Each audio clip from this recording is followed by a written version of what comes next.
Hukum musik dalam Islam menurut Aswaja. Assalamualaikum warahmatullahi wabarakatuh. Salah satu ulama yang memiliki perhatian dan minat besar terhadap kesenian adalah Muhammad bin Muhammad Al-Ghazali.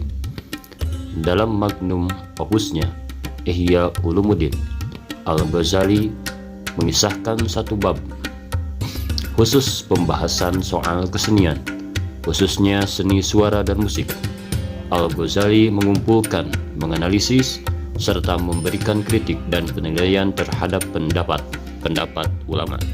Dalam menghukumi musik, kata Al-Ghazali, para ulama berbeda pendapat. Sejumlah ulama seperti Qadi Abu Thayyib At-Tabari, Imam Syafi'i, Imam Malik, Imam Abu Hanifah, Imam Sufyan, dan lainnya menyatakan bahwa musik hukumnya haram. Seperti kata Imam As-Syafi'i, menyanyi hukumnya makruh dan menyerupai kebatilan. Barang siapa yang sering bernyanyi maka tergolong safeh atau orang bodoh. Karena itu syahadahnya atau kesaksiannya ditolak. Bahkan kata As-Syafi'i, memukul-mukul atau bahasa Arabnya at-tak-takoh dengan tongkat hukumnya makruh. Permainan seperti itu biasanya dilakukan orang-orang cindik hingga mereka lupa membaca Al-Quran. Asy-Syafi'i mengutip sebuah hadis yang mengatakan bahwa permainan dadu adalah salah satu jenis permainan yang paling dimakruhkan dibanding permainan-permainan yang lain. Dan saya tegas, saya membenci permainan catur, bahkan semua jenis permainan, sebab permainan bukanlah aktivitas ahli agama dan orang-orang yang memiliki harga diri atau maru'ah. Begitu juga dengan Imam Malik, guru As-Syafi'i ini melarang keras musik.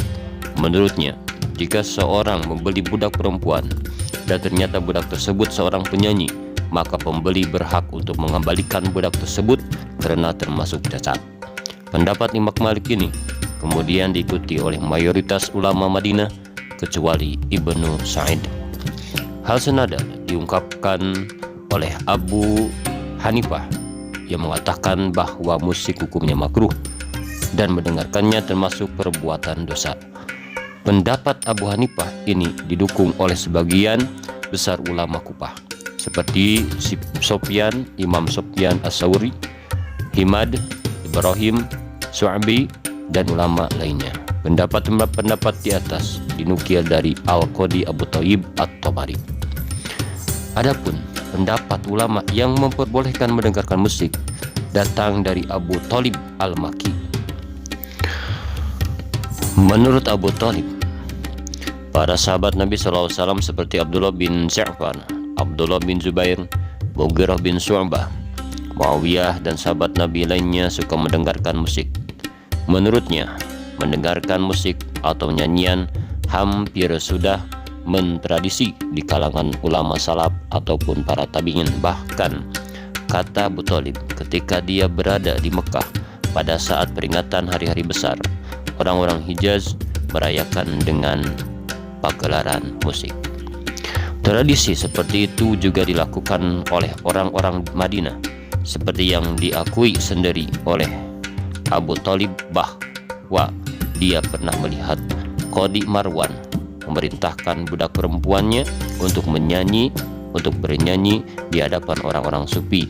Al-Atta juga memiliki dua budak wanita yang keduanya pandai bernyanyi dan sering dipentaskan di depan saudara-saudaranya. Suatu ketika Abi Hasan bin Salim ditanya Abi Thalib, "Mengapa engkau melarang mendengarkan musik?" Sementara Al-Junaidi, Siri Al-Saqati, dan Dunun Al-Misri senang mendengarkan musik.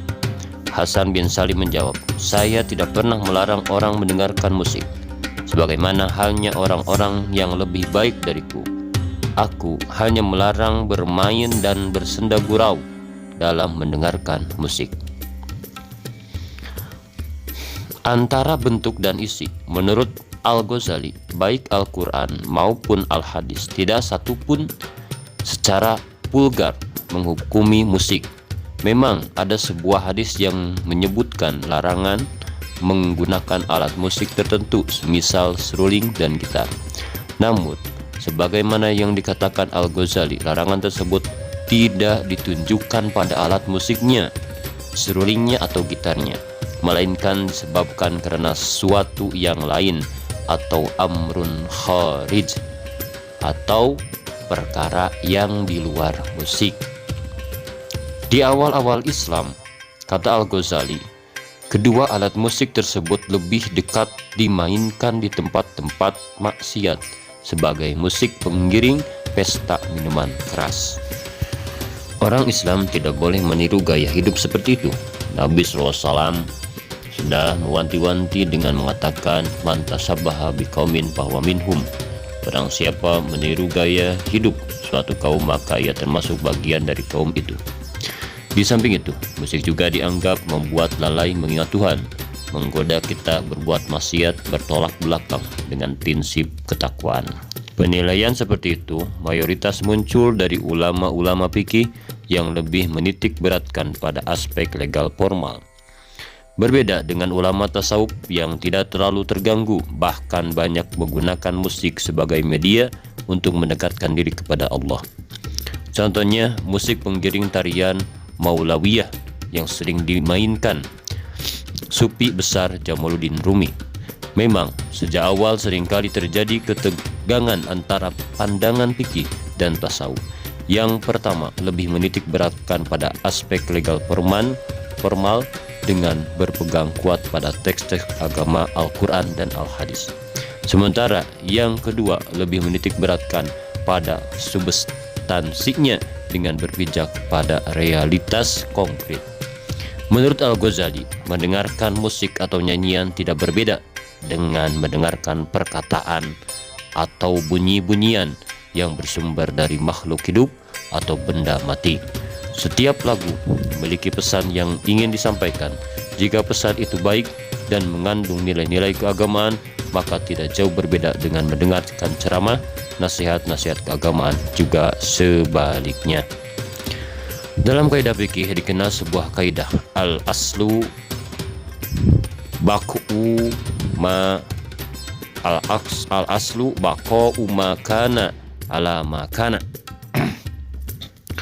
Hukum asal sesuatu bergantung pada permulaannya. Artinya, ketika sesuatu tidak ada hukumnya di dalam Al-Quran maupun Al-Hadis, maka sesuatu itu dikembalikan pada asalnya, yaitu halal. Al-aslu wal hillu, asal sesuatu itu adalah halal. Atau dalam kaidah yang lain disebutkan, al-aslu fil muamalah al-ibahah illa ma dalla dalilun ala tahrimiha.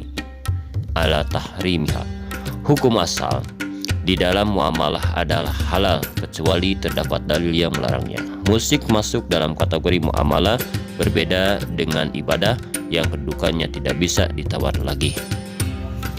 Sekian dari saya dan semoga bermanfaat. Wassalamualaikum warahmatullahi wabarakatuh.